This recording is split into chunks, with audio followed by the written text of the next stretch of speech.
ವಿಡಿಯೋನ ನೋಡಿಕೊಂಡು ಹಂಗ ಹೋಗಬೇಡಿ. Like subscribe my channel please ಇಲ್ಲಾಂದ್ರೆ ರಾತ್ರಿ ಕನಸಲ್ಲಿ ಬರ್ತೀನಿ.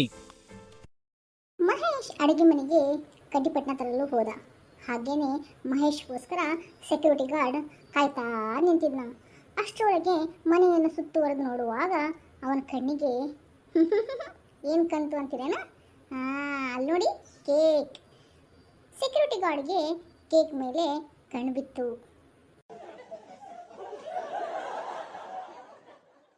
ಆ ಕಡೆ ಈ ಕಡೆ ನೋಡ್ತಾ ಸೆಕ್ಯೂರಿಟಿ ಗಾರ್ಡ್ ಕೇಕಿ ಮೇಲೆ ಕಣ್ಣು ಬಿದ್ದ ತಕ್ಷಣ ಇನ್ನೇನು ಮಹೇಶ ಅಡಿಗೆ ಮನೆಯಿಂದ ಕಡ್ಡಿಪಟ್ಟಣವನ್ನು ತಂದು ಕೊಡ್ತಾನೆ. ಗೋಪ ಮ್ಯಾಚ್ ಬಾಕ್ಸ್ ತುಂಬ ಥ್ಯಾಂಕ್ಸ್ ನೋಡ್ರಿ. ಈ ಚಳಿ ಒಳಗೆ ನನಗೆ ಹೊರಗೆ ಕುತ್ಕೊಳಕ್ಕೆ ಆಗ್ತಾ ಇರಲಿಲ್ಲ. ಹೌದ್ರಿ ಸರ, ಇವತ್ತೇನಾರ ಮನ್ಯಾಗ ವಿಶೇಷ ಐತನ್ರಿ? ಹಾಂ ಇಲ್ವಲ್ಲ, ಯಾಕೆ?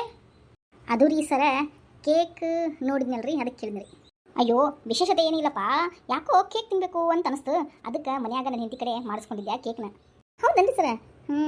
ಕೇಕ್ ನೋಡೋಕೆ ತುಂಬ ಚಂದ ಕಾಣಕತ್ತೈತಿ ಈ ಕೇಕ್. ಹೌದಾ? ಹಾಂ, ಒಂದು ನಿಮಿಷ ನಿಂತ್ಕೊ, ಬರ್ತೀನಿ. ತಗೋಪ್ಪ ಕೇಕ್ನ.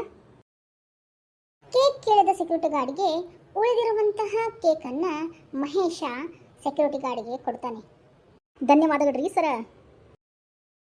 ಉಳಿದಿರುವ ಕೇಕನ್ನು ಸೆಕ್ಯೂರಿಟಿಗೆ ಗಾರ್ಡ್ ಕೊಟ್ಟು ಮಹೇಶ ತಿರುಗ್ತಾನೆ. ಅಲ್ಲಿ ಗೀತಾ ನಿಂತು ನೋಡ್ತಾ ಇದ್ಲು. ಸಿಟ್ಟು ನೆತ್ತಿಗೇರ್ಬಿಟ್ಟಿತ್ತು ಗೀತಾನ್ಗೆ. ಅದು ಗೀತಾ, ಯಾವಾಗ ಬಂದೆ? ಇದನ್ನೆಲ್ಲವನ್ನು ನೋಡಿದ ಗೀತಾನ್ಗೆ ಕೋಪ ನೆತ್ತಿಗೆ ಇರಿತು. ಮಹೇಶನಿಗೆ ಹೇಳ್ತಾಳೆ, ಮಹೇಶ್ ಯಾಕೆ ಆ ಸೆಕ್ಯೂರಿಟಿನ ಒಳಗೆ ಕರೆದ್ರಿ? ಹಾಂ, ಅದು ಅಲ್ದೇ ನಮ್ಮ ಮಗಳು ಕೇಕ್ನ ಅವನಿಗೆ ಕೊಟ್ಟು ಕಳಿಸಿದಿರಾ? ಗೀತಾ ಶಿಟ್ಟಾಗಿ ಮಾಡ್ಕೊಂತಿ, ಶಾಂತ ಆಗು. ಆ ಸೆಕ್ಯೂರಿಟಿ ಬಂದಿರೋದು ಬರೀ ಮ್ಯಾಚ್ ಬಾಕ್ಸ್ ಕೇಳಕ್ಕೆ. ಅವನು ಪಾಪ ಅಂದ್ಬಿಟ್ಟು ನಾನೇ ಕೇಕ್ ಕೊಟ್ಟೆ ಅಷ್ಟೇ. ಪಾಪ ಅವನೇನು ಕೇಳಿಲ್ಲ. ನಿನ್ಗೆ ಗೊತ್ತಿಲ್ಲ ಮಹೇಶ್, ಈ ಜಗತ್ತು ಎಷ್ಟು ಕೆಟ್ಟದಾಗಿದೆ ಅಂತ. ಎಲ್ಲರನ್ನೂ ನಂಬ್ತೀಯ ನೀನು. ಆದರೆ ಏನು ಆದರೆ ನಾಳೇನಾದರೂ ನಮ್ಮ ಮಗಳ ಮೇಲೆ ಕಣ್ಣು ಬಿದ್ದು ಏನಾದರೂ ಕೆಟ್ಟ ದೃಷ್ಟಿದೋಷ ಏನಾರು ಆಗ್ಬಿಟ್ರೆ ಏನು ಮಾಡೋದು? ನಿನ್ಗೆ ಗೊತ್ತಿದೆಯಲ್ವಾ ನನ್ನ ಮಗಳ ಮೇಲೆ ನಂಗೆ ಎಷ್ಟು ಪ್ರೀತಿ ಅಂತ. ಅಯ್ಯೋ ಶಾಂತ ಆಗು, ಏನೂ ಆಗಂಗಿಲ್ಲ. ನಮ್ಮ ಮಗಳಿಗೆ ಏನಾಗುತ್ತೆ? ಏನಾರ ಹೆಚ್ಚು ಕಡಿಮೆ ಆದರೆ ಯಾರು ಜವಾಬ್ದಾರಿ ಮಹೇಶ್? ಶಾಂತ ಆಗು ಗೀತಾ, ಯಾಕೆ ಟೆನ್ಷನ್ ಮಾಡ್ಕೊತೀಯಾ? ಟೈಮು ಭಾಳ ಆಯಿತು, ನಡಿ ಮಲ್ಕೊಳಕ್ಕೆ ಹೋಗೋಣ. ಹೀಗೆ ಹೇಳಿ ಗೀತಾ ಮತ್ತು ಮಹೇಶ್ ತಮ್ಮ ಬೆಡ್ರೂಮ್ಗೆ ಮಲಗಲಿಕ್ಕೆ ಹೋದರು. ಮಹೇಶ್ ಹಾಗೂ ಗೀತಾ ತಮ್ಮ ಬೆಡ್ರೂಮ್ಗೆ ಬಂದು ನಿದ್ದೆ ಮಾಡಲು ಶುರು ಮಾಡಿದರು. ರಾತ್ರಿ 1 ಗಂಟೆ ಆಯಿತು. ಸಡನ್ ಆಗಿ ಎಚ್ಚರ ಆಯಿತು ಗೀತಾನ್ಗೆ. ಗೀತಾಗೆ ಅನಿಸ್ತಾ ಇತ್ತು ಯಾರೋ ಅಳ್ತಾ ಇದ್ದಾರೆ ಅಂತ. ಹಾಂ, ಇಷ್ಟೊತ್ತಿನಲ್ಲಿ ಯಾರು ಅಳ್ಕೋತಾರೆ? ಹಾಂ, ಏನಾದರೂ ನಮ್ಮ ಮಾಯಾ ಏನಾದರೂ ಅಳ್ತಾ ಇದ್ದಾಳಾ?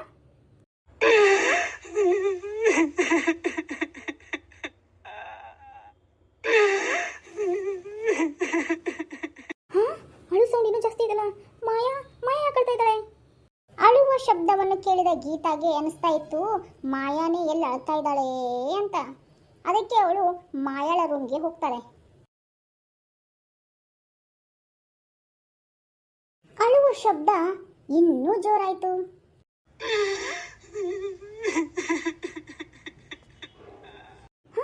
ಹಾಲ್ನಾಗ ತಾನೆ ಅಳು ಶಬ್ದ ಕೇಳ್ತಾ ಇತ್ತು. ಇಲ್ಲಿ ಯಾರೂ ಇಲ್ಲಲ್ಲ. ಇಲ್ಲೇ ತಾನೆ ಅಳುವ ಧ್ವನಿ ಕೇಳ್ತಾ ನನಗೆ. ಹೀಗೆ ಗೀತಾ ಅಂದುಕೊಳ್ಳುತ್ತಾ ಹಾಲೆಲ್ಲ ನೋಡ್ತಾಳೆ.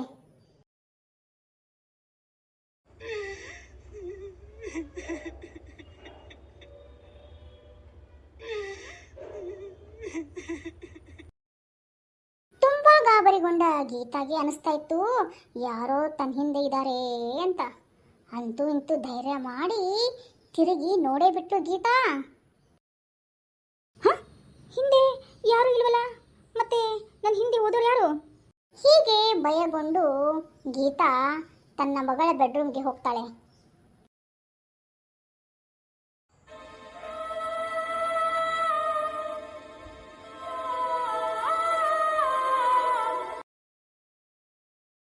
ನೋಡ್ತಾಳೆ ಬೆಡ್ರೂಮಲ್ಲಿ ಜೋರಾಗಿ ಗಾಳಿ ಬರ್ತಾ ಇದೆ. ಕಿಟಕಿ ಹಾಕಿರೋ ಕರ್ಟನ್ ಎಲ್ಲ ಹಾರಾಡ್ತಾ ಇದ್ದಾವೆ. ಕರೆಂಟೇ ಇಲ್ಲ, ಮಧ್ಯಮ ರೀತಿ ಕರೆಂಟು ಇತ್ತು. ಹಾಗೇನೆ ಏನು ಸರಿಯಾಗಿ ಕಾಣ್ತಾನೂ ಇರಲಿಲ್ಲ ಗೀತಾನ್ಗೆ. ಆದರೂ ಅಳು ಸೌಂಡ್ ಮಾತ್ರ ಕೇಳ್ತಾ ಇತ್ತು ಗೀತಾನ್ಗೆ. ಆದರೂ ಅವಳಿಗೆ ಮಸಕಾಗಿ ಕಾಣ್ತಾ ಇತ್ತು. ಯಾರೋ ಒಬ್ರು ಕುತ್ಕೊಂಡು ಅಳ್ತಾ ಇದ್ದಾರೆ ಅಂತ.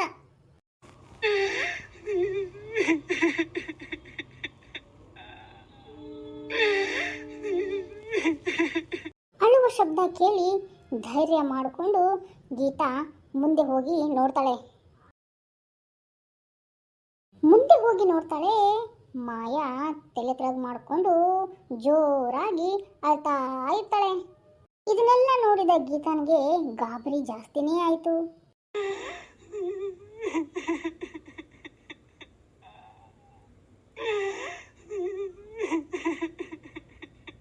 ಗಾಬರಿಗೊಳ್ಳುತ್ತಾನೆ ಹೋಗ್ಬಿಟ್ಟು ಮಾಯಾ ಮುಂದೆ ಕುಂದಿರ್ತಾಳೆ ಗೀತಾ.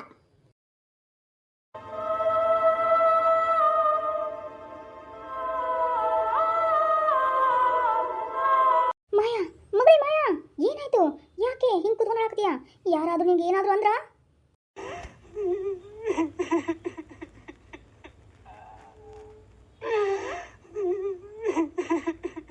ಅವ್ರ ತಾಯಿ ಕೇಳಿದ್ದಕ್ಕೆ ಉತ್ತರ ಕೊಡದನೆ ಮಾಯಾ ಇನ್ನೂ ಜೋರಾಗಿ ಅಳ್ತಾನೆ ಹೋದ್ಲು.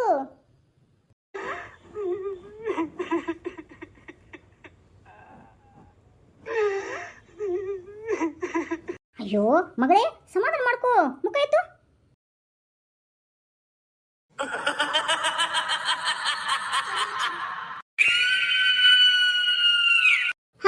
ಮುಂದೆ ಮುಂದೆ ಗೀತಾ ಏನಾಯ್ತು?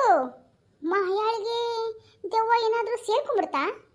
ಹಾ, ಮುಂದೆ ನೋಡಿ ಮುಂದಿನ ಎಪಿಸೋಡಲ್ಲಿ.